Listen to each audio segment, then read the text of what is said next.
Okay, so we're going to do a project on classes. I'm just going to open up Visual Studio 2012 and I'm going to start a new project, pick C++ console application, and I'm just going to call this one user.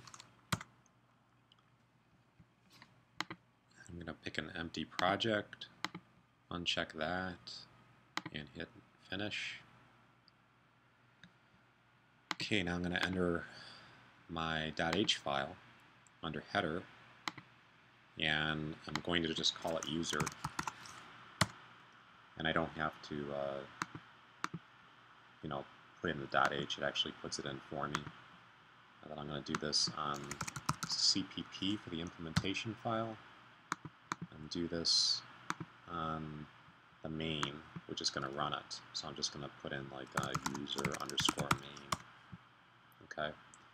And then now over here for the .h file, I'm going to put in my preprocessor stuff first. So I just do that, and basically if you kind of talk it out, you go if not define, and then you put a space, and then everything is capitalized then, user underscore capital H.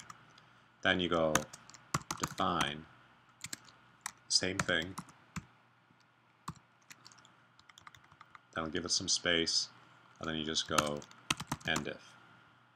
And that completes the block.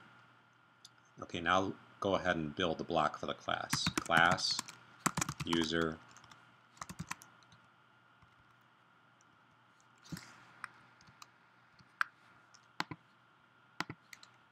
and we got to put that in there, semicolon. So now we're going to put in private and public. Okay, and this is going to be our private data members. So we're just going to use string, and we're going to go name and the string email. It's going to give me an error probably because it should be giving me an error.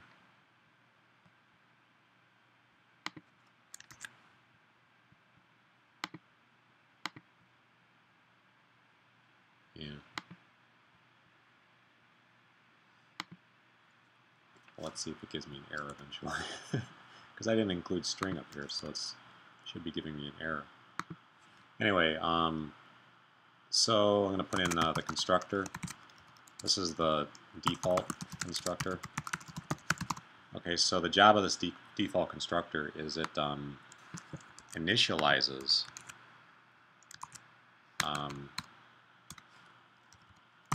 default constructor.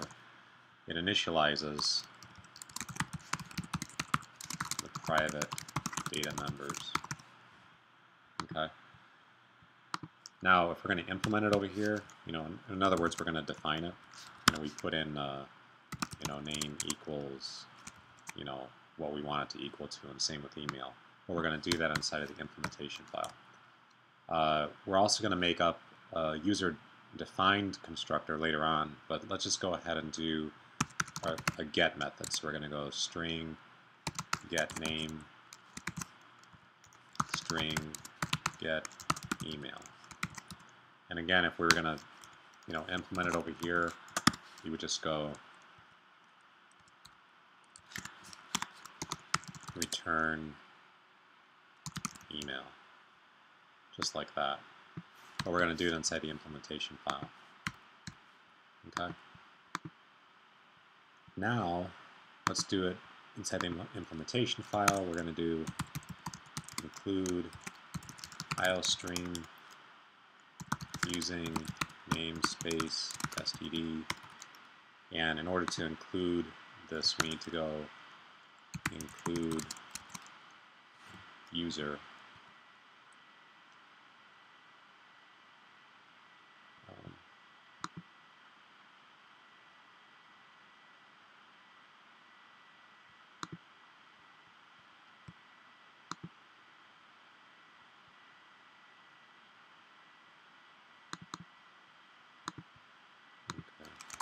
user.h.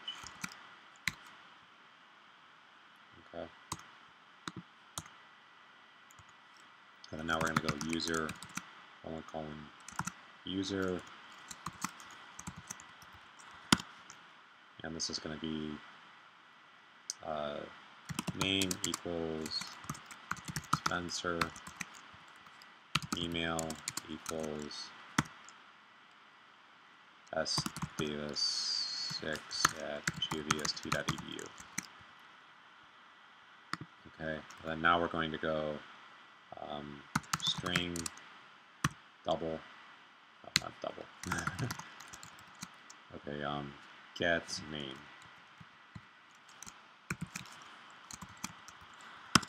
Okay.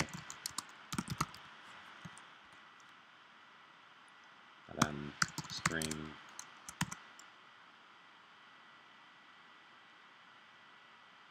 user get email.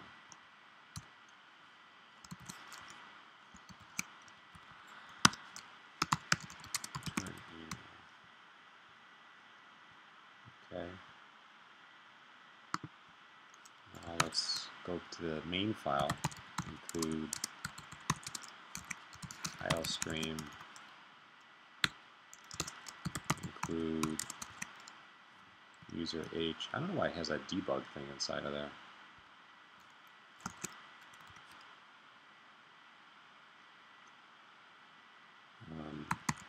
Using namespace std int main.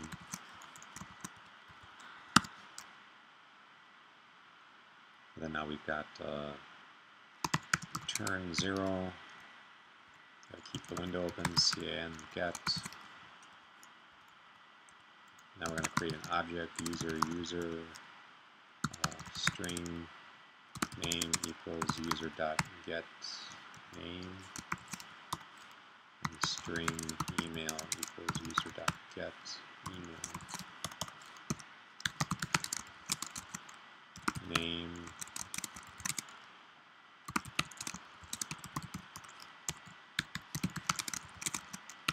email.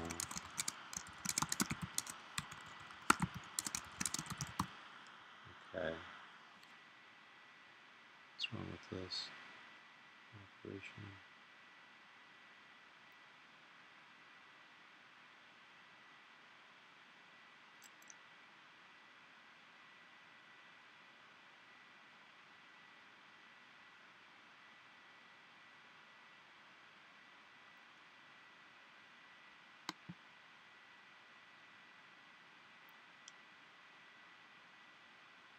This doesn't make sense.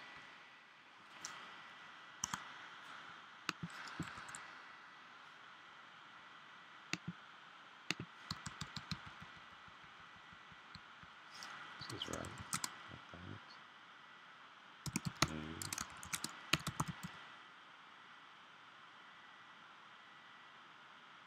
No operator matches these operands.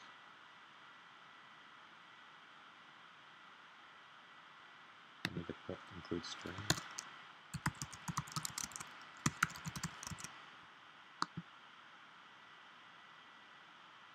No, that was it.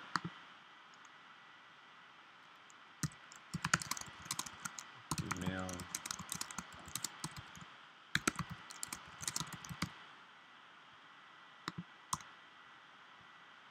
No, I don't know why this is not giving me an error over here, because I didn't put include string, so I'm just going to run it and see what happens. Oh, gave me an error. Syntax before identifier name. Yeah, I mean, I think this is like a case of where I used this before, this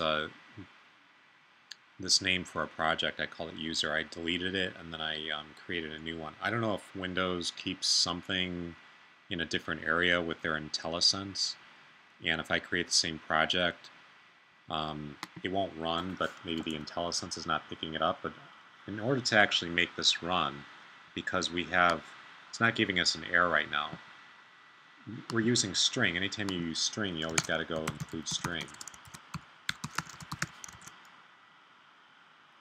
You got to do that here too.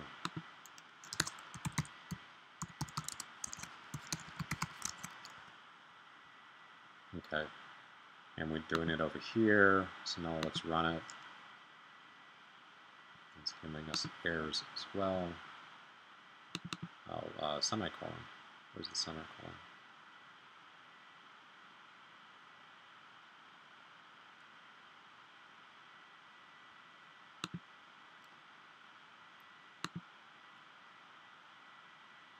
Saying that I'm missing a semicolon somewhere.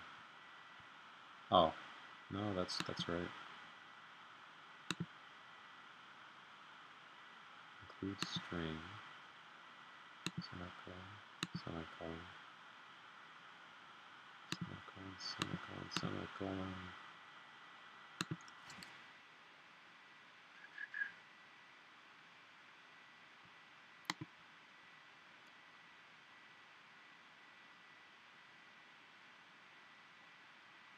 Okay, where's this?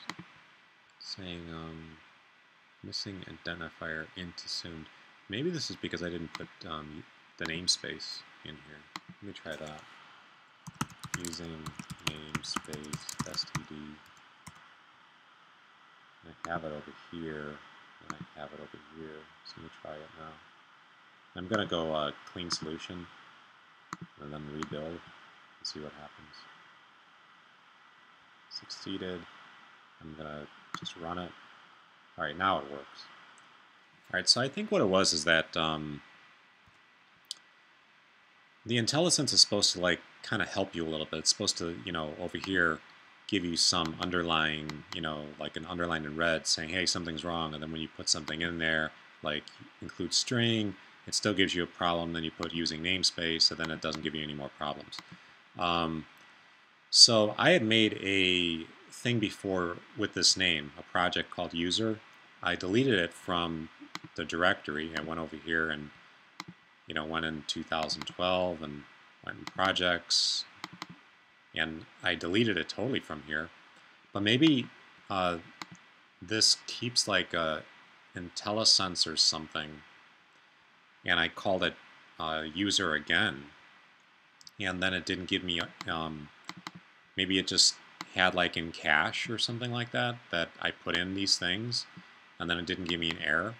And then all of a sudden when I'm running it, then of course the compiler gives me the error. So the IntelliSense tries to help, but the compiler is the thing that ultimately decides. So anyway, it's kind of a shame. I mean, I'm not sure if that would actually cause it, you know, or if there's another area in the computer that I should delete it from, but I would think it should be all inside that project folder. But sometimes I think that Windows might put some IntelliSense stuff inside of like the app data folder, so maybe it was still holding some stuff in there. So it kind of makes us do like an old school programming type thing where we have to actually, you know, look at the error list and stuff like that. So now the only thing we're going to do is we're going to collect data from users, and we're going to make up another constructor, and we're going to call it string n for name and string e. Okay, and then we're going to implement it on this side over here on this CPP. We're going to go user : user string n string e, and then we're going to go, the name is going to be set to what we pass in, and then the email is going to be set to what we pass in. So now we're going to make up, go to our main, and we're going to make up a new object for passing stuff in. And we're going to, but we're going to create the object a little lower. After we do all this stuff, we're going to say enter your name. And then we're going to go CIN. We're going to go, you know, we're going to basically use this thing we have up here, and we're going to then just use it for here too. And we're going to go cout, enter email, cn email. Okay. Now we're going to create an object, and we'll call it user2, and we're going to set what we just, you know, passed in, the name and the email. And then now we're going to print it out, cout, we'll just use this right over here. Anytime we can be a little lazy, not have to type so much. Except the only thing now is we're gonna, instead of using this, what we're gonna do is we're gonna use the get command. So we're gonna go user2.get the name, and we gotta remember put open close parentheses because it's a method, and user2.get email open close parentheses. So essentially what we've done is, this is the first part of the program that we've already done. Now we're renaming the name and email to what we enter in the computer, which can be totally different. Then this thing right over here is getting passed into the constructor over here, and it's getting set to name and email over here. And then we're calling it, this method and this method, to give it back to us over here. So it's kind of looping back. So now if we go ahead and run it, it does the first part of the program, and let's say now we're going to enter, you know, David, and then we're going to enter like David at govest.edu. Okay, so now this is where we did the cin thing, and when we do the cin thing, it actually kind of doesn't make the cin.get thing work because the window disappears. So this is where we got to go cin.clear and cin. Oops, I got to put a semicolon. cin.ignore. So that's where the, when I just did it like this, you notice that it didn't go over here. It actually went right in the middle. That kind of indicates that there's something wrong, and I need to put a semicolon in there. Now it goes where I want it to go. And if I go Control L, it gets rid of these spaces. Just make sure you don't delete a line of code. So now this right over here will hold open the window. Okay, so now we can run it,